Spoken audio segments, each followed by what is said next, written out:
حدیث نمبر 6013 حضرت ابو ہریرہ رضی اللہ عنہ فرماتے ہیں رسول اکرم صلی اللہ علیہ وسلم نے فرمایا حضرت عیسیٰ بن مریم نے ایک شخص کو چوری کرتے ہوئے دیکھا تو اس سے پوچھا تو چوری کرتا ہے؟ اس نے کہا نہیں، اس ذات کی قسم جس کے سوا کوئی معبود نہیں۔ حضرت عیسیٰ علیہ السلام نے کہا میں اللہ تعالیٰ پر ایمان لاتا ہوں اور اپنے آپ کو جھوٹا قرار دیتا ہوں۔ حدیث نمبر 6014 حضرت انس رضی اللہ عنہ بیان کرتے ہیں کہ ایک شخص رسول اکرم صلی اللہ علیہ وسلم کی خدمت میں حاضر ہوا اور اس نے کہا یا خیر البرا، اے مخلوق میں سے بہترین۔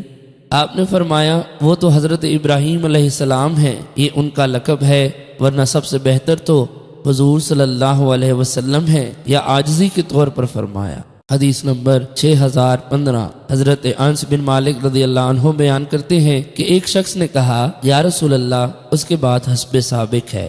حدیث نمبر 6016 امام مسلم رحمۃ اللہ علیہ نے اس حدیث کی ایک اور سند بیان کی ہے۔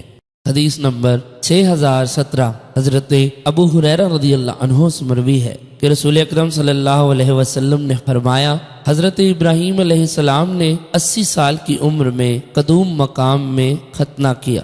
حدیث نمبر 6018 حضرت ابو ہریرہ رضی اللہ عنہ سے مروی ہے رسول اکرم صلی اللہ علیہ وسلم نے فرمایا ہم حضرت ابراہیم علیہ السلام کی بنسبت شک کرنے کے زیادہ حقدار تھے جب انہوں نے کہا اے رب مجھے دکھا تو مردوں کو کس طرح زندہ کرتا ہے۔ اللہ تعالیٰ نے فرمایا کیا تو ایمان نہیں رکھتا؟ عرض کیا ہاں کیوں نہیں، لیکن تاکہ میرا دل مطمئن ہو جائے اور اللہ تعالیٰ حضرت لوط علیہ السلام پر رحم فرمائے۔ وہ ایک مضبوط قلعہ کی پناہ چاہتے تھے، اور اگر میں حضرت یوسف علیہ السلام جتنی لمبی قید کاٹتا تو بلانے والے کے ساتھ فوراً چلا جاتا۔